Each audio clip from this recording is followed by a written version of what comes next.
नमस्कार। आज हम जानेंगे भगवान श्री कृष्ण से जुड़ी 24 ऐसी बातें जो लोग नहीं जानते हैं।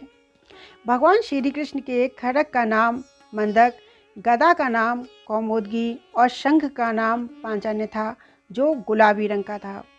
भगवान श्री कृष्ण के परम धाम गमन के समय ना तो उनका एक भी केश सफ़ेद हुआ था, बाल सफ़ेद हुआ था, और ना ही उनके शरीर पर कोई भी झुर्री थी। भगवान श्री कृष्ण के धनुष का नाम शारंग था।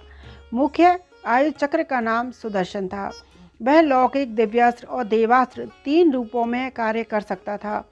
उसकी बराबरी के विध्वंसक केवल 2 अस्त्र और थे। पाशुपातास्त्र शिव, कृष्ण और अर्जुन के पास थे, और प्राशपास्त्र शिव, विष्णु, भीष्म और कृष्ण के पास थे। भगवान श्री कृष्ण की परदादी मारिशा और सौतेली माँ रोहिणी बलराम की माँ नाग जनजाति की थी। भगवान श्री कृष्ण से जेल में बदली गई यशोदा पुत्री का नाम एकान्नशा था, जो विंध्यवासिनी देवी के रूप में पूजी जाती हैं। विंध्यवासिनी देवी के रूप में पूजी, उनका नाम एकान्नशा था। भगवान श्री कृष्ण की प्रेमिका राधा का वर्णन महाभारत, हरिवंश पुराण, विष्णु पुराण, भागवत पुराण में नहीं है। उनका उल्लेख ब्रह्म वैवर्त पुराण, गीत गोविंद, प्रज्वलित जन श्रुतियों में रहा है। जैन परंपरागत के मुताबिक भगवान श्री कृष्ण के चचेरे भाई तीर्थंकर नेमिनाथ थे, जो हिंदू परंपरा में घोर अंगिरस के नाम से प्रसिद्ध हैं। भगवान श्री कृष्ण अंतिम वर्षों को छोड़कर कभी भी द्वारिका में 6 महीने से अधिक नहीं रहे। भगवान श्री कृष्ण ने अपनी औपचारिक शिक्षा उज्जैन के संदीपनी आश्रम में मात्र कुछ महीने में ही पूरी कर ली थी। ऐसा माना जाता है कि घोर अंगिरस अर्थात नेमिनाथ के यहाँ रहकर भी उन्होंने साधना की।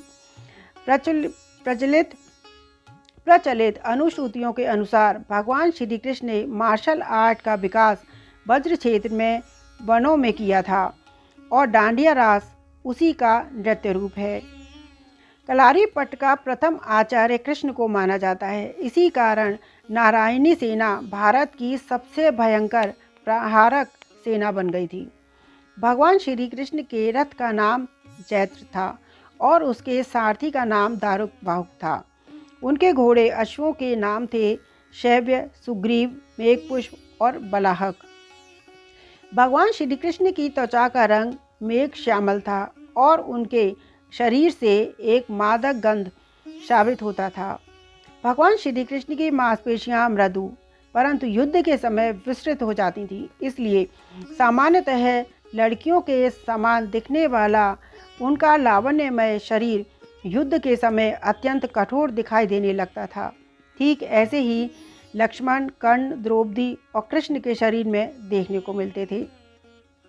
जन सामान्य में यह भ्रांति स्थापित है कि अर्जुन सर्वश्रेष्ठ धनुधर थे, परंतु वास्तव में कृष्ण इस विद्या में भी सर्वश्रेष्ठ थे। ऐसा सिद्ध हुआ मद्र राजकुमारी लक्ष्मणा के स्वयंवर में, जिनकी प्रतियोगिता द्रौपदी स्वयंवर में के ही समान परंतु और कठिन थी। यहाँ कर्ण और अर्जुन दोनों सफल हो गए, और तब श्री कृष्ण ने लक्ष्य भेद कर लक्ष्मणा की इच्छा पूरी की, जो पहले से ही अपने को अपना पति मान चुकी थी। भगवान श्री कृष्ण ने कई अभियान और युद्धों का संचालन किया था, परंतु इनमें 3 सर्वाधिक भयंकर थे। एक महाभारत, दूसरा जरासंध, तीसरा कालयवन के विरुद्ध और नरकासुर के विरुद्ध। भगवान श्री कृष्ण ने केवल 16 वर्ष की आयु में विश्व प्रसिद्ध चाणूर और मुष्टिक जैसे मल्लों का वध किया।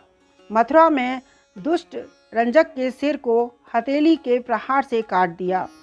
भगवान श्री कृष्ण के आसन में वानासुर के युद्ध के समय भगवान शिव से युद्ध के समय माहेश्वर ज्वर के विरुद्ध वैष्णव ज्वर का प्रयोग कर विश्व का प्रथम जीवाणु युद्ध किया था। भगवान श्री कृष्ण के जीवन का सबसे भयानक द्वंद्व युद्ध सुभद्रा की प्रतिज्ञा के कारण अर्जुन के साथ किया था, जिसमें दोनों ने अपने अपने सबसे विनाशक शस्त्र क्रमशः सुदर्शन चक्र और पाशुपात्रास्त्र निकाले थे। बाद में देवताओं के हस्तक्षेप से दोनों शांत हुए। भगवान श्री कृष्ण 2 नगरों की स्थापना की थी, द्वारिका पूर्व में कुशावती और पांडव पुत्रों के द्वारा इंद्रप्रस्थ। भगवान श्री कृष्ण ने कलारपट्टी की नींव रखी, जो बाद में बोधि धर्मन से होते हुए आधुनिक मार्शल आर्ट में विकसित हुई। भगवान श्री कृष्ण ने श्रीमद् भागवत गीता के रूप में आध्यात्मिकता की वैज्ञानिक व्याख्या दी, जो मानवता के लिए आशा का सबसे बड़ा संदेश थी और ये सदैव रहेगी। ये भगवान श्री कृष्ण की 24 कलाएं हैं, 24 अद्भुत जानकारियां हैं जो कई लोगों को नहीं पता है। नमस्कार, आज के लिए इतना ही।